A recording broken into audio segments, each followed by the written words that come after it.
Thank you, Pat, for that introduction. And I've really been enjoying this workshop today. I think all of the speakers and the questions and the town hall kind of dialogue has really lent itself to really dealing with this particular topic that I'm really passionate about.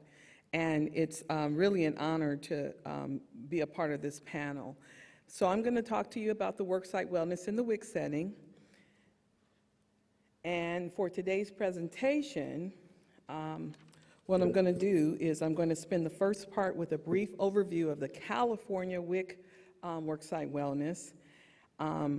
We're really fortunate in California to have an employee wellness that can be tailored to fit the unique characteristics of the various WIC providers that we have in California.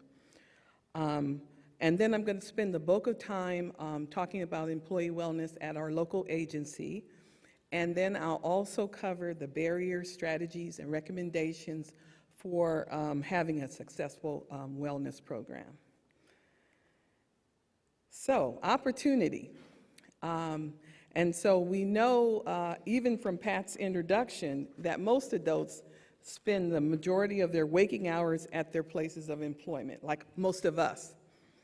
And so at WIC, like many other employers, WIC is the largest WIC program with over 3,500 dedicated staff, serving almost 1.4 million mothers and children a month. And in reference to that, we're looking at a report by CDC that reports that 65% of U.S. adults can be reached through their workplace, making WIC and a lot of other job settings the perfect settings for fitness and wellness programs. So I want to give a little context about our California WIC Association. The California WIC Association is a nonprofit organization formed by directors of local WIC agencies. Some of the California WIC Association, or CWA as we call it, activities include training, public education and advocacy, research and policy analysis, and participation in allied public health and nutrition networks. One of the focus priorities for CWA is worksite wellness. There are 84 WIC local agencies in California. Our model for our employee wellness in California is like building on the Kaiser model: work well, be well, live well.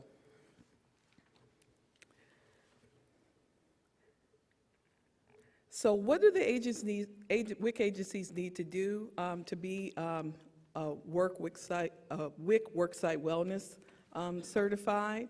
Is that they need to make a commitment. And then after they make a commitment, they have about 12 to 15 months to complete the 10 steps.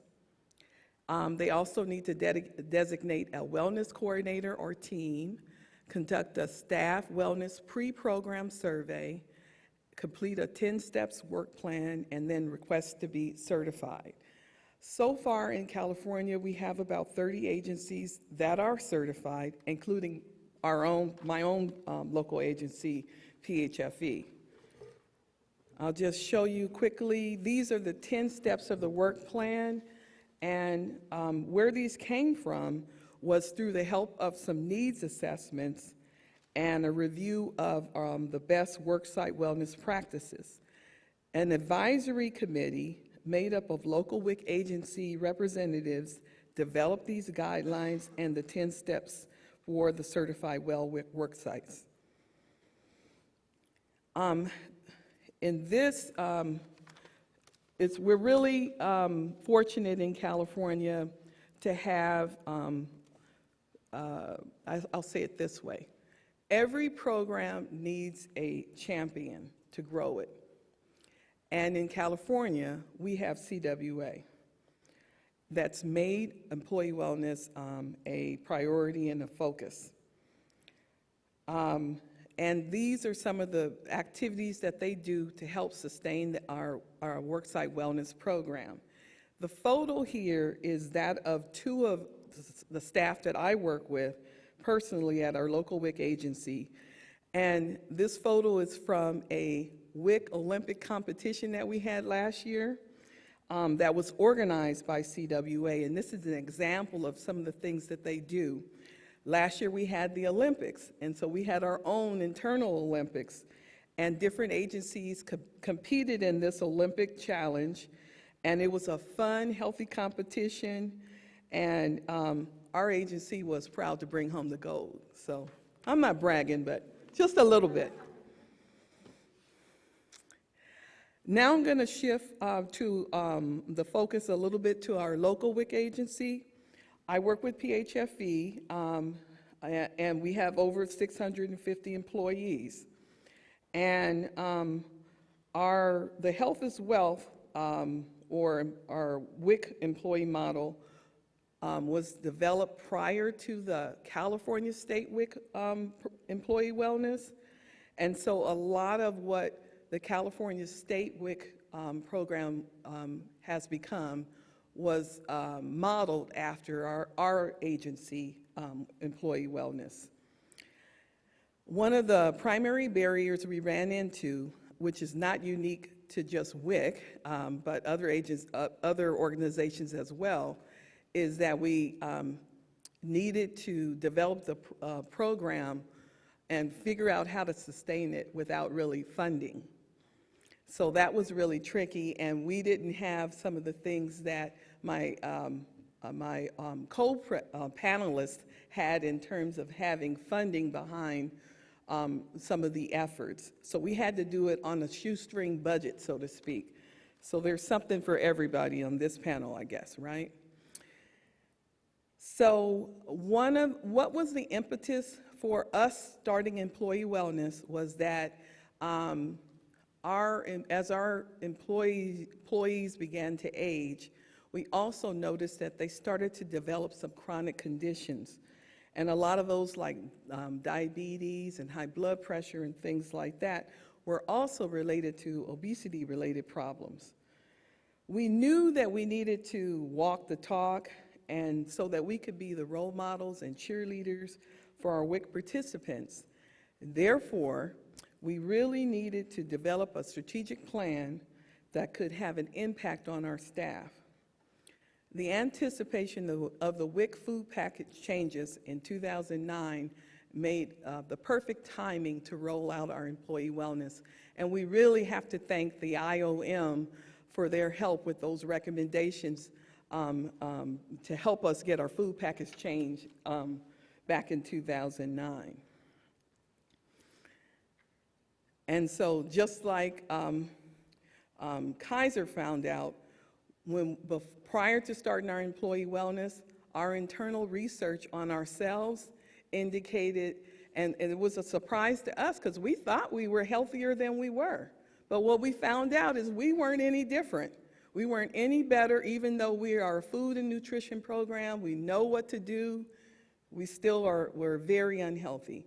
And so our health status in terms of weight mirrored like most other Americans. So from the very beginning, we worked really hard to get staff buy-in. And one of the ways we did that was first in that we named our campaign Health is Wealth by asking the staff, we gave the staff a concept and then asked them to submit ideas and then had them vote on it. So they named our employee wellness campaign. And then to kick things off, you'll see here in the pictures, various pictures from our health fair that we had. This has been a few years ago, back in 2006, and the health fair was so that our employees could go to different stations, get their blood pressure checked, get their blood glucose, weigh themselves, get their BMI, and then they could write all this information down into what we call a health passport, and it's their own personal one, and then they could keep track of their own health indicators so that they could make some behavior changes. So one of the things we found out is that staff are motivated not by just what we say, but by seeing each other. And so staff recognition and featuring staff success stories was a great way to keep everybody motivated. So what we did is we created a Health is Wealth link on our internal intranet system, and this is something that all our employees can access, and it makes an ideal location for posting these kinds of staff success stories and other information. So the proof is in the pudding, so to speak. We know that employee wellness works because we have the proof in that we see a lot of people living it out. Another way, another strategy that we use is promoting fitness opportunities, not only in the work setting, because we do fitness opportunities in the work setting, but we also do promote some things outside of work, because we know that's where people can get in that 30 minutes that Dr. Baxter was talking about before.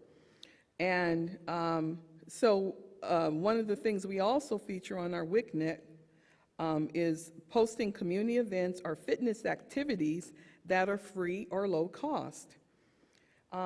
These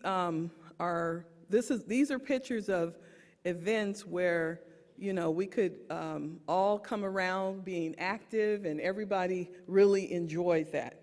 So in the essence of time, I'll keep it moving. Another thing that's really important is staff involvement. And as I had stated earlier, you have to keep things fresh and practical. So back in 2011, we implemented a Health is Wealth Advisory Board comprised of frontline and support staff. And so they've helped to continue the work that we're doing with our employee wellness. We also need to foster support from senior level managers and the board. And I want to say that Dr. Yancey, being that she was local, was really instrumental also in helping us to distill the messages that we needed to make to the powers and the people in position that didn't want us to move, basically, because we had some opposition, and we had people concerned about liability if people move. So it worked to get, it could undo things if we didn't get that buy-in. Another strategy we had is to identify allies, and here you see Dr. Yancey was integral in WIC in terms of championing a lot of messages and providing technical assistance, and also for instant recess. Also, equally important, in the previous slide, I think you guys saw some Cheerio boxes out there. And just little things like that, having healthy snacks and finding donations for that can really keep staff energized and motivated. They're really surprised to get things like that. So we estimate the cost for our employee wellness in our local agency to be yearly about $100 per employee a year. Does that sound like a lot? No, okay? And that only translates into about $2 per employee a week. And we know that WIC is already a nutrition program, so the messages that we already have for our participants just have to be modified and built on for our employees. So it's something that I would say is a no-brainer, so to speak. The benefit of employee wellness is basically priceless. And our local WIC agency, Employee Wellness, has been a catalyst for encouraging many staff to change behaviors. This definitely takes time to achieve. So I think the studies that have come out would really have to take that in consideration. Things don't happen overnight.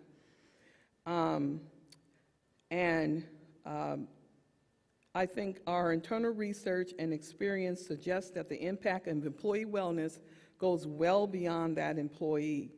We know that when our employees make health behavior changes, it has a rippling effect. It affects their coworkers and friends. It affects their families and their community. Dr. Baxter mentioned a few minutes ago about Everybody Walk. We are now championing that cause in the WIC program. I was looking at a text just to remind myself about how many miles we're working up to, and it's like 6 to 7. So it can start anywhere, and these are the kinds of things that don't cost a lot of money to do.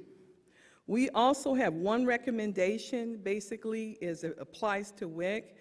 Really, we need to expand our WIC expenditures to allow for evidence-based training and interventions, materials and tools to engage WIC employees in healthy habits and active living.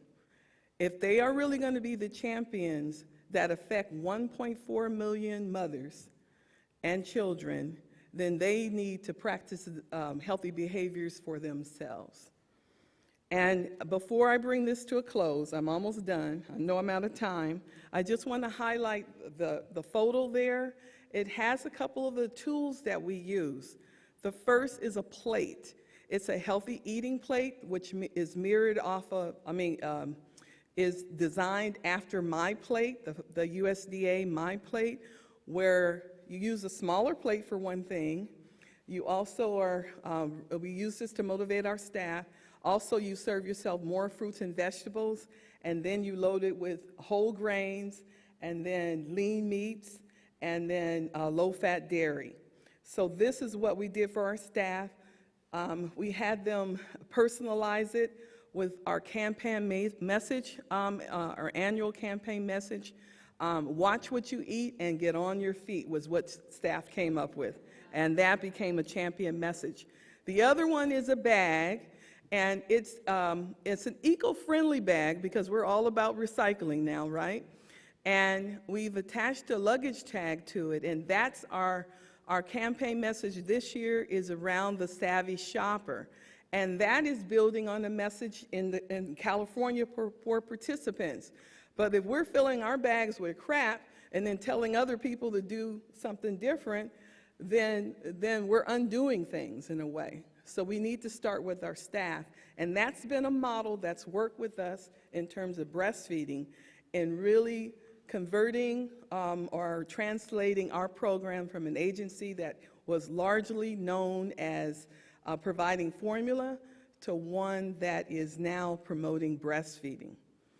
And so without further ado, I want to say that we have samples, a few samples, not enough for everybody to take one each, but we have some samples that will be out on the table for you to feel, see, and experience how motivating these tools are and how they inspire you. So I want to thank you for allowing me to be on this particular panel, and here you have our information for further information. Thank you.